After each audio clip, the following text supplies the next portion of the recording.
صحابی کون ہے، کسے صحابی کہتے ہیں، صحابیت کی ڈیفینیشن کے اوپر گفتگو ہوگی، میرے اور آپ کے درمیان میں ہوگی انشاءاللہ، اور تاکہ سب کو پتہ چل جائے کہ حق کیا ہے۔ کیا تم اسلام کو زیادہ سمجھنے والے ہو؟ طارق مسعود صاحب آپ سے پوچھنا چاہتا ہوں، کیا آپ دین کو زیادہ سمجھنے والے یا ابو بکر زیادہ سمجھنے والے؟ رسول اللہ نے فرمایا کہ میرے صحابہ کو گالی مت دینا۔ رسول اللہ نے خالد بن ولید کو یہ نہیں کہا کہ تم نے عبد الرحمن کو گالی دی لہٰذا تم اسلام سے نکل گئے۔ بسم اللہ والصلاۃ والسلام علی رسول اللہ وآلہ وعلی السلام علیکم ورحمۃ اللہ وبرکاتہ۔ کیا کسی مسلمان کو گالی دینا کفر ہے، انسان کو اسلام سے نکال دیتا ہے؟ کیا صحابہ کو گالی دینا، خصوصاً حضرت ابو بکر و عمر رضی اللہ عنہما کو گالی دینے والا شخص وہ مسلمان نہیں ہوتا، اسلام سے نکل جاتا ہے؟ اس موضوع پر میں پہلے گفتگو کر چکا ہوں، لیکن آج میں اس پہ بات اس لیے کر رہا ہوں کہ ہمارے پاکستان کے جو مفتی ہیں، مفتی طارق مسعود صاحب، ان سے ایک مجلس میں سوال کیا گیا کہ ایک شخص اگر حضرت ابو بکر و عمر کو گالی دیتا ہے تو ایسے شخص کا کیا حکم ہے؟ جس پر طارق مسعود صاحب نے عام روایتی جواب دیتے ہوئے یہ بات کہی کہ ایسا شخص وہ اسلام سے نکل جاتا ہے، کافر ہو جاتا ہے، کیونکہ حضرت ابو بکر و عمر کو قرآن نے صحابی کہا ہے۔ اس پر پہلے تو میں یہ عرض کرتا چلوں کہ قرآن مجید نے کسی کی بھی صحابیت کے حوالے سے یہ نہیں کہا ہے کہ فلاں شخص صحابی ہے، کسی ایک صحابی کی صحابیت پر نص قرآن میں نہیں ہے، لیکن طارق مسعود صاحب نے، اور عموماً ہمارے ہاں اس آیت کو پیش کیا جاتا ہے جس آیت کو مولانا نے پیش کیا ہے۔ میں چاہتا ہوں اس موضوع پر گفتگو کروں، اور یہ بات کہ ایک انسان اگر کسی صحابی کو گالی دیتا ہے اور خصوصاً حضرت ابو بکر عمر کو، تو کیا یہ بات اس کو اسلام سے نکال دیتی ہے؟ یہ بہت بڑی بات ہے، اسلام سے نکالنے والی بات، کیونکہ ایک مسلمان اگر اسلام سے نکل جائے تو آپ سب جانتے ہیں کہ اس کا مطلب ہے کہ وہ مرتد ہو گیا ہے، اور مرتد کی جو سزا ہے ہمارے ہاں جو بیان کی جاتی ہے وہ کیا ہے؟ قتل ہے۔ ارتداد کی سزا واجب القتل ہونا ہے۔ تو اگر ہمارے ہاں طارق مسعود صاحب یہ کہتے ہیں کہ وہ شخص جو صحابہ کو گالی دیتا ہے وہ اسلام سے نکل گیا، وہ کافر ہو گیا، تو اس کا مطلب یہ ہے کہ آپ اس کو مرتد کہہ رہے ہیں، اور مرتد کا مطلب یہ ہے کہ اب اس کا قتل کرنا واجب ہو گیا ہے، اب اس کو زندہ رہنے کا کوئی حق نہیں ہے۔ تو در حقیقت جو لوگ یہ بات کرتے ہیں کہ صحابہ کو گالی دینے والے کافر ہیں، ان کا مطلب یہ بھی ہوتا ہے کہ ان لوگوں کو قتل کرنا چاہیے، یہ واجب القتل ہو گئے ہیں۔ میں طارق مسعود صاحب کے جو ایک بڑا بیان انہوں نے دیا ہے، اور انتہائی خطرناک گفتگو ہے یہ، اس سے ہمارے ہاں آپ کو پتہ ہے کہ یہ دراصل الزام لگایا جاتا ہے شیعوں کے اوپر، اور اس طرح سے شیعہ کو مارنے کو جواز فراہم کیا جاتا ہے کہ ان کو مارنا، اگر ایک شخص مار دیتا ہے تو اس نے کوئی گناہ کا کام نہیں کیا ہے، بلکہ اس نے ایسا کام کیا ہے کہ ایک کام اس کے اوپر فرض تھا جو اس نے اپنا فریضہ ادا کر دیا ہے۔ تو طارق مسعود صاحب نے اس پہ کوئی سوچا نہیں ہے، اور بالکل وہی عام رٹا رٹایا جواب دیا ہے، لہٰذا ضرورت اس امر کی ہے کہ ہم قرآن و حدیث سے اس معاملے کو سمجھنے کی کوشش کریں۔ میں یہاں بالکل واضح طور پر آج 2+2=4 والی بات کر رہا ہوں۔ طارق مسعود صاحب، آپ نے جو یہ تماشا لگا کے رکھا ہوا ہے اور اس میں آپ من گھڑت مسائل لوگوں کو بیان کرتے ہیں، 10 منٹ کے لیے آپ میرے سامنے بیٹھ جائیے، گفتگو کرتے۔ گفتگو ایسے نہیں ہوتا کہ آپ پلانٹڈ سوالات اپنے سامنے رکھ لیں، لوگوں کو بٹھائیں اور کہیں کہ جناب مجھ سے سوال کرو، نہیں، سوال یہ ہوگا کہ آپ اس شخص کے ساتھ بیٹھیں کہ جو آپ سمجھتے ہوں کہ یہ مجھے کم از کم میرے دلائل کا جواب تو دے سکے۔ تو لہٰذا میں آج آپ کو آفیشلی یہ گفتگو کی دعوت دیتا ہوں، مناظرے کی نہیں ہے، ڈیبیٹ کی نہیں ہے، کسی چیز کی نہیں ہے، اس موضوع کے اوپر کہ صحابی کون ہے۔ 1 سال ہو گیا طارق مسعود صاحب، آپ نے جواب نہیں دیا۔ بالکل آج 2+2=4 کی طرح گفتگو ہو جائے، اور قرآن و سنت سے ہم اس موضوع کو سمجھ لیں کہ صحابیت کون ہے، صحابی کون ہے، کسے صحابی کہتے ہیں، صحابیت کی ڈیفینیشن کے اوپر گفتگو ہوگی، میرے اور آپ کے درمیان میں ہوگی انشاءاللہ، اور تاکہ سب کو پتہ چل جائے کہ حق کیا ہے جسے آپ نے چھپایا، آپ نے کیوں اس بات کو چھپایا۔ صحابیت، قرآن کسے صحابی کہتا ہے، اور آپ مؤمنین کی آیات کو کہاں فٹ کر رہے ہوتے ہیں؟ قرآن نے کس لفظ کو استعمال کیا رسول کے ساتھیوں کے لیے؟ کون ہے رسول کے ساتھی اور کون ہے رسول کے ساتھی؟ قرآن مجید ان کو کیا کہہ رہا ہے؟ وہ صحابی ہیں۔ کیا لفظ قرآن ان کے لیے استعمال کر رہا ہے، اور ہونا کیا چاہیے، اور آپ نے کس چیز کو استعمال کیا تاکہ دوسروں کے قتل کے جواز کے فتوے آپ کو مل سکیں، تاکہ دوسروں کو مارنے کو آپ ثواب کا کام قرار دے سکیں؟ پہلے میں یہ عرض کروں طارق مسعود صاحب، حضرت عمر کی صحابیت پر کہیں قرآن میں کوئی لفظ نہیں ہے۔ حضرت عمر رضی اللہ عنہ بلا شک و شبہ ہم اہل سنت کے ہاں معزز ہیں، معظم ہیں، ہم ان کی عزت کرتے ہیں، خلیفہ دوم ہے ہمارے ہاں، لیکن قرآن میں کہیں پر یہ نہیں آیا کہ عمر الصحابی، کہیں پر قرآن میں نہیں ہے۔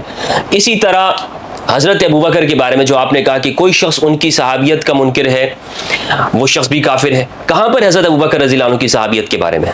اور جو آیت آپ پیش کرتے ہیں اس آیت کا میں جواب آج آپ کو سامنے دینا چاہتا ہوں۔ قرآن مجید کے اندر سورۃ نمبر 9 سورۃ توبہ کی آیت نمبر 40 ہے۔ اللہ رب العزت نے ارشاد فرمایا الا تنصروه فقد نصره الله اذ اخرجه الذين كفروا ثاني اثنين اذ هما في الغار۔ اس آیت پہ غور کیجئے، میں نے اس پر مفصل گفتگو کی ہوئی ہے کہ ہجرت کے شب رسول کے ساتھی کون تھے، لیکن بہرحال یہاں پر میں عام فہم انداز کے اندر اس آیت کو آپ کے سامنے پیش کرنا چاہتا ہوں تاکہ آپ جو اپنے مقتدیوں کو بیوقوف بنا رہے ہیں اور یہاں سے آپ جو ثابت کرنا چاہتے ہیں دراصل وہ یہاں پر ثابت نہیں ہوتی ہے۔ اللہ رب العزت نے ارشاد فرمایا الا تنصروه، تم رسول کی مدد کیوں نہیں کرتے؟ اس آیت کا آپ جب انداز دیکھیں گے تو یہ انداز عتاب ہو رہا ہے۔ عتاب کا مطلب کیا؟ اللہ رب العزت کہہ رہے ہیں کہ رسول کی مدد کرو۔ اور سورہ توبہ کی اس کو سورہ توبہ میں شروع کی آیات اگر آپ دیکھیں گے تو آپ کو معلوم ہوگا کہ قرآن مجید نے کس انداز میں مخاطب کیا ہے، کیسے اس وقت کے معاشرے کے اندر جو رسول کے ساتھی ہیں قرآن ان کو ذکر کر رہا ہے۔ تو قرآن نے کہا الا تنصروه، تم ان کی مدد کیوں نہیں کر رہے رسول کی؟ فقد نصرہ اللہ، تحقیق اللہ نے ان کی مدد کی۔ اذ اخرجہ الذین کفروا، جب کافروں نے ان کو نکالا، ثانی اثنین، دو کے دوسرے، دو افراد تھے، دو کے دوسرے کون تھے؟ رسول صلی اللہ علیہ وآلہ وسلم۔ پہلے نہیں، جو پہلے ثانیہ اثنین، دو میں سے دوسرے رسول ہیں۔ ہمارے ہاں اشتہارات پر کیا لکھا جاتا ہے؟ ثانی اثنین ابو بکر۔ ثانی اثنین نہیں ہے، وہ اول اثنین ہونے چاہیے۔ یہاں پر ثانی کس کو کہا گیا ہے؟ رسول کو کہا گیا ہے۔ ثانیہ اثنین، دو میں دوسرے، دو میں جو اول ہیں وہ کون ہے؟ ہونا چاہیے یہاں پر آپ لکھتے ہیں اول اثنین۔ حضرت ابوبکر کے لیے جو یہ لوگ ٹائٹل لکھتے ہیں ان کے مغز مارے گئے ہیں، یہ ابوبکر رضی اللہ عنہ کے لیے لکھتے ہیں ثانی اثنین، وہ ثانی اثنین نہیں ہے۔ ثانی اثنین اللہ کے رسول ہے صلی اللہ علیہ وآلہ وسلم، اور انہوں نے ٹائٹل رسول اللہ کا ثانی اثنین کا ٹائٹل اٹھا کر کہیں اور پر رکھ دیتے ہیں۔ ذرا بھی تدبر نہیں ہے قرآن کا، بس کیا ہے فرقہ وارانہ طور پر قرآن کو سمجھنا ہے۔ تو ثانی یا اثنین ہے رسول کی ذات۔ اذ ہما فی الغار، جب وہ دونوں غار میں تھے۔ اذ یقول لصاحبہ، جب وہ اپنے صاحب سے کہہ رہے تھے لا تحزن ان اللہ معنا، اب غم نہ کھائیں بے شک اللہ ہمارے ساتھ ہے۔ فانزل اللہ سکینتہ علیہ وایدہ بجنود لم تروها، اللہ نے سکینہ اس ثانی کے اوپر اتارا، وایدہ بجنود لم تروها، اور ایسے فرشتوں کے ذریعے، ایسی طاقت کے ذریعے ان کو مضبوط کیا، ایسے لشکر کے ذریعے، لم تروها، جنہیں تم دیکھ نہیں رہے تھے۔ یعنی فرشتے وہاں پر اللہ نے اتارے۔ اور یہاں پر کیا روایات کے ذریعے ایک کہانی بنائی جاتی ہے کہ جناب وہ مکڑی نے جال بنا دیا وغیرہ وغیرہ، ادھر قرآن کہہ رہا ہے کہ فرشتے وہاں پہ اتارے گئے، اور ہمارے ہاں روایات کیا کہتی ہیں؟ مکڑی نے جال بنا دیا، یعنی قرآن کی آیات کو بالکل بدل کے رکھ دیا گیا۔ تو بہرحال یہاں پر آپ دیکھیں کہ قرآن مجید نے کہا کہ جب وہ اپنے صاحب سے کہہ رہے تھے، جب وہ اپنے صاحب سے کہہ رہے تھے۔ اب یہاں پر جو صاحب کا لفظ ہے یہ کہتے ہیں کہ یہ صحابیت کے لیے ہے۔ طارق مسعود صاحب کیوں جھوٹ بولتے ہیں؟ عربی زبان کے اندر صاحب ہر اس شخص کو کہتے ہیں جو آپ کے ساتھ ہوتا ہے۔ صاحب کے لفظ سے یہ دھوکہ نہ دیجئے کہ یہاں پر صحابی مراد ہے، کیونکہ آپ صحابیت کی ڈیفینیشن کیا کرتے ہیں کہ ہر وہ شخص جس نے رسول کو ایمان کی حالت میں دیکھا اسی پر اس کا انتقال ہوا، اگرچہ وہ درمیان میں مرتد ہو جائے، جس طرح کہ ابن حجر اسقلانی نے اس کی تعریف کی ہے۔ تو یہ صحابیت کی ڈیفینیشن آپ کرتے ہیں، یعنی وہ ایک مومن ایمان اس میں لاتے ہیں۔ حالانکہ صاحب کا لفظ قرآن مجید میں کافر کے لیے بھی استعمال ہوا ہے، قرآن مجید میں ہے کافر کے لیے۔ حضرت یوسف علیہ السلام نے اپنے جیل کے ساتھیوں سے کہا یا صاحب السجن ارباب متفرقون خیر ام اللہ الواحد القہار، اے میرے جیل کے دو ساتھیوں یہ بتاؤ کیا الگ الگ خدا بہتر ہیں یا ایک واحد قہار رب۔ اب حضرت یوسف علیہ السلام نے جو اپنے جیل کے ساتھیوں سے کہا ہے، کیا وہ مومن تھے؟ کیا وہ مسلمان تھے؟ قرآن کہہ رہا ہے کہ وہ مشرکین تھے۔ تو حضرت یوسف علیہ السلام نے ان کے لیے کیا لفظ استعمال کیا؟ یا صاحب السجن، اے میرے جیل کے ساتھیوں۔ تو صاحب کا لفظ کہیں پر اگر آ جائے تو اس سے مراد یہ نہیں ہوتا کہ اس میں ایمان کی بھی شرط ہو۔ بتاؤ مجھے قرآن میں کہاں پر ہے کہ صاحب کا لفظ جہاں پر بھی ہوگا اس میں ایمان کا ہونا ضروری ہے؟ پھر خود رسول اللہ صلی اللہ علیہ وآلہ وسلم نے منافق کے اوپر اس لفظ کا اطلاق کیا ہے۔ صحیح بخاری کے اندر روایت ہے کہ جب عبداللہ ابن ابی اس نے مومنین کو یہ تانا دیا، قرآن مجید کے اندر ہے لئن رجعنا الی المدینۃ لیخرجن الاعز منها الاذل، کہ جب ہم مدینہ لوٹ جائیں گے تو وہاں پر جو معزز لوگ ہیں وہ ذلیلوں کو نکال باہر کریں گے۔ رسول اللہ صلی اللہ علیہ وآلہ وسلم کے سامنے حضرت عمر نے کہا یا رسول اللہ آپ اجازت دیجئے میں اس منافق کی گردن اڑا دیتا ہوں۔ آپ نے فرمایا چھوڑ دو عمر اسے، ورنہ لوگ کہیں گے کہ محمد اپنے اصحاب کو قتل کرتے ہیں۔ تو رسول اللہ نے اس منافق کو بھی اصحاب کہا ہے۔ صحیح مسلم کی روایت فی اصحابی 12 منافقا، میرے صحابہ میں 12 منافق ہیں، صحیح مسلم کی روایت ہے۔ تو صاحب کا لفظ کہیں پر اگر آ جائے اس کی کیا تعویل آپ کریں گے کہ صاحب منافق کے اوپر اطلاق کیا ہے رسول اللہ نے؟ صاحب کا اطلاق رسول اللہ صلی اللہ علیہ وآلہ وسلم نے عبداللہ ابن ابی پر کیا ہے۔ حضرت یوسف علیہ السلام نے اپنے جیل کے کافر ساتھیوں کو کہا ہے کہ یہ میرے صاحب ہیں۔ آپ یہی کہیں گے نا کہ یہاں پر لغوی معنوں کے اندر استعمال ہے، بالکل اسی طرح سورہ توبہ کی آیت نمبر 40 کے اندر لغوی معنوں کے اندر اللہ رب العزت نے ارشاد فرمایا، اس میں کسی بھی طرح سے ایمان کا ہونا ضروری نہیں ہے۔ ایمان یعنی اس لفظ کے ساتھ ایمان ضروری نہیں ہے کہ جہاں بھی صاحب کا لفظ آئے گا تو آپ کہیں کہ اس میں ایمان کا ہونا بھی ضروری ہے۔ تو لہٰذا یہ جو آپ عوام کو قرآن مجید کے ساتھ بے وقوف بنانے کی کوشش کرتے ہیں کہ جناب قرآن میں لفظ آ گیا تو مجھے بتائیں کہ وہ رسول اللہ صلی اللہ علیہ وآلہ وسلم نے منافق کے اوپر کیوں اس کا اطلاق کیا ہے؟ کیا اس کے لیے بھی صحابیت والا وہ معنی آپ استعمال کریں گے وہاں پر کہ جو آپ ہر جگہ پر استعمال کرتے ہیں؟ دوسری بات یہ ہے کہ یہاں کہیں پر یہ نام نہیں ہے کہ صاحب سے مراد یہاں حضرت ابوبکر رضی اللہ عنہ ہے۔ قرآن میں کہاں ہے اذ یقول لصاحبہ، کیا یہ اس طرح ہے اذ یقول لابی بکر لصحابی ابی بکر رضی اللہ عنہ، کیا اس طرح یہ لفظ ہے؟ یہاں پر ہے اپنے ساتھی سے کہا۔ اب یہ ساتھی کون ہے؟ یہ مجمل ہے قرآن میں۔ مجمل کا کیا مطلب؟ مجمل کا مطلب یہ ہے کہ اس میں بیان نہیں ہے، شخص کی تعیین نہیں ہے۔ جب شخص کی تعیین نہیں ہے تو لہٰذا اب قطعیت یہاں پر ختم ہو گئی۔ قطعیت کیسے ختم ہو گئی؟ اس کو یوں سمجھیے گا، قرآن مجید کے اندر ہے سورہ مائدہ میں اللہ رب العزت نے ارشاد فرمایا وَامْسَحُوا بِرُؤُوسِكُمْ، تم اپنے سروں کا مسح کرو۔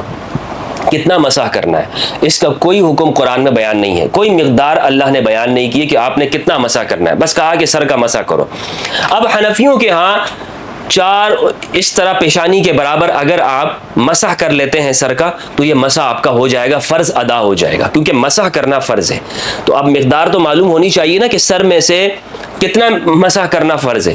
حنفیوں نے کہا کہ اس کی مقدار پیشانی کے برابر ہے، اور اسی طرح شوافے نے کہا کہ آپ اگر سر کا کوئی بھی حصہ مسح کر لیتے ہیں۔ مالکیہ کے یہاں یہ ہے کہ آپ پورے سر کا آپ مسح کریں گے۔ تو اب تعبیرات مختلف ہو گئی۔ وَامْسَحُوا بِرُؤُوسِكُمْ، اس میں سر کے مسح کے بارے میں ہر ایک کا اختلاف پیدا ہو گیا۔ لہٰذا جب اختلاف پیدا ہو گیا، اب مثلا ایک شافعی نے اگر صرف ایک بال کا مسح کر لیا تو کہ آپ کیا کہیں گے کہ اس نے مسح کا انکار کر دیا ہے؟ وہ مسح کو تو مان رہا ہے، لیکن چونکہ اختلاف ہو گیا ہے تو لہٰذا ایک دوسرے کو آپ کافر نہیں کہہ سکتے۔ بالکل اسی طرح ہے مجمل کے اندر جب اختلاف ہو جاتا ہے تو مجمل کا حکم یہ ہوتا ہے کہ اس سے اتفاق ختم ہو جاتا ہے۔ لہٰذا آپ اتفاق کے طور پر یہ نہیں کہہ سکتے ہیں کہ حضرت ابوبکر کو یہاں پر صاحب کہا گیا ہے، اور مان بھی لیا جائے اگر حضرت ابوبکر کو یہاں پہ صاحب کہا گیا ہے تو صاحب جہاں پر بھی قرآن مجید میں ہو تو ضروری نہیں ہے کہ وہ مدح کے طور پر استعمال ہوا ہے۔ بہرحال یہ اصولی فنی ایک بحث ہے، اس کو جو اہل فن ہے وہی سمجھ سکتے ہیں۔ میں نے عامت الناس کے لیے بہت آسان کرتے ہوئے یہ بات کہی ہے کہ یہ مجمل ہے اور مجمل کے اوپر آپ اتفاق کی بات نہیں کر سکتے ہیں۔ لہٰذا طارق مسعود صاحب نے جو یہ بات کہی ہے کہ حضرت ابوبکر کی صحابیت کا منکر وہ اسلام سے نکلا ہوا ہے، یہ غیر تحقیقی بات ہے۔ پھر میں یہاں آپ کے سامنے بخاری مسلم کی ایک روایت پیش کرنا چاہوں گا۔ صحیح بخاری کی روایت کا نمبر ہے 3673، صحیح مسلم کی روایت کا نمبر ہے 6488۔ رسول اللہ صلی اللہ علیہ وآلہ وسلم کا دور اقدس ہے۔ عبد الرحمن بن عوف اور خالد بن ولید کے درمیان میں جھگڑا ہو جاتا ہے۔ خالد بن ولید کیا کرتے ہیں، وہ اٹھ کر عبد الرحمن بن عوف کو گالی دے دیتے ہیں، فَسَبَّهُ روایت کے الفاظ ہیں، برا بلا کہہ دیتے ہیں، سب کر دیتے ہیں۔ یہ بات رسول اللہ صلی اللہ علیہ وآلہ وسلم کے علم میں آتی تو آپ نے فرمایا لا تسبوا احدا من اصحابی، میرے کسی صحابی کو گالی مت دو۔ خالد بن ولید کی طرف اشارہ کر کے کہا کہ میرے صحابہ کو گالی مت دینا۔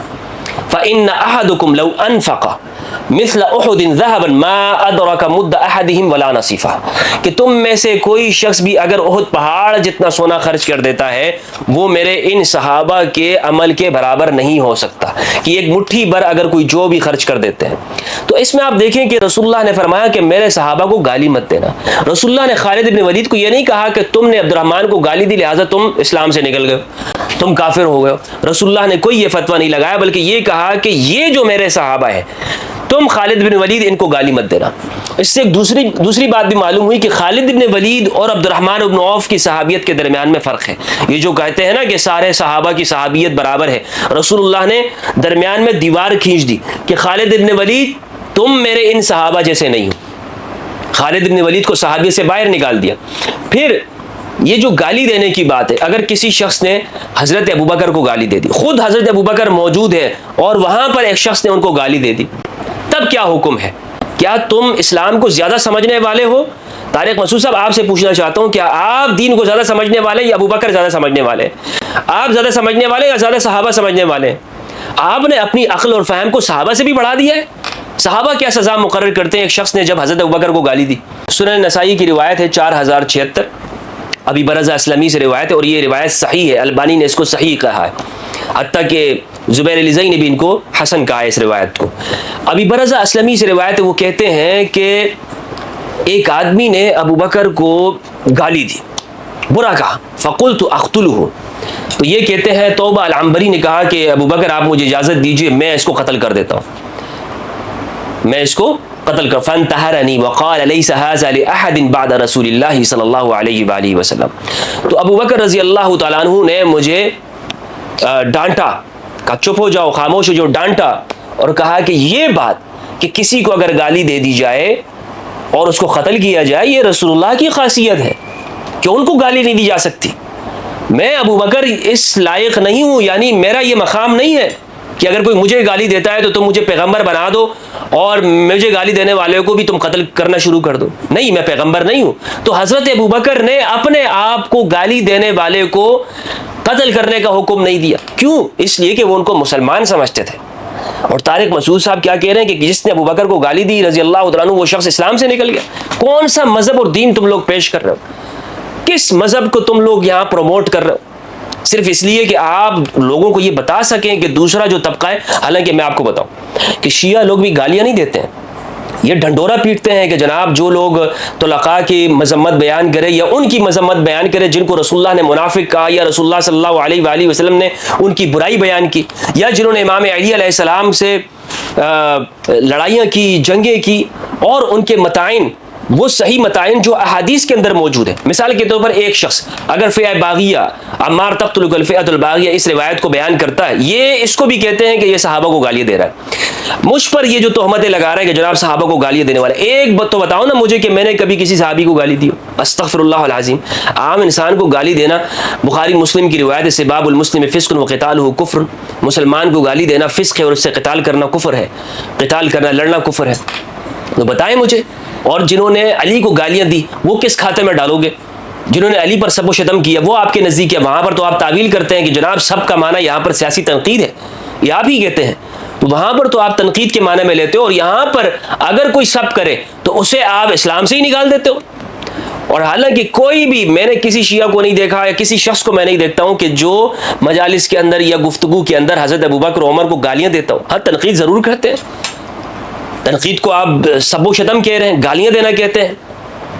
تو یہ جو آپ نے مسئلہ بیان کیا ہے، یہ دراصل یہ میں آپ کو بتاؤں کہ یہ فتاوی عالمگیری کے اندر ہے، اور اورنگزیب عالمگیر ایک متشدد یہاں پر حکمران گزرا ہے کہ جس نے یہاں پر شیعہ اور ہندوؤں کو قتل کیا، اور ایک ایسا حکمران تھا کہ جس نے اپنی سرپرستی کے اندر فقہ تدوین کی، فقہ حنفی کو یہاں پہ پروموٹ کیا اس علاقے کے اندر۔ وہ اس شخص نے یہ مسئلہ یہاں پر ڈالا ہے فتاوی عالمگیری کے اندر، جلد نمبر 3 اردو والی جو ہے اس کے اندر بھی موجود ہے، جلد نمبر 2 کے اندر بھی یہ موجود ہے، کتاب السیر باب احکام المرتدین کے اندر یہ مسئلہ بیان کیا گیا ہے کہ اگر کوئی شخص حضرت ابوبکر عمر کو گالی دیتا ہے یا امامت کا انکار کرتا ہے وہ بھی کافر ہے۔ حضرت ابوبکر کی امامت پر ان کا ایمان ہے، ایمان رکھتے ہیں، لیکن دوسری جانب کہتے ہیں کہ ہم امامت کو ہمارے ہاں نہیں مانا جاتا۔ تو بہرحال اس موضوع پر میں اوپنلی طارق مسعود صاحب آپ کو یہ آپ کے سامنے یہ بات رکھنا چاہتا ہوں، چیلنج کا لفظ میں استعمال نہیں کرنا چاہوں گا، طارق مسعود صاحب آپ کے لیے یہ خدمت فراہم کرنا چاہوں گا کہ اس موضوع پر ہماری گفتگو ہو جائے اور پتہ چل جائے بڑے تحمل کے ساتھ، سلیقے کے ساتھ، کہ اس معاملے کے اندر کیا موقف درست ہے اور کیوں حق کو چھپایا گیا۔ السلام علیکم ورحمۃ اللہ وبرکاتہ۔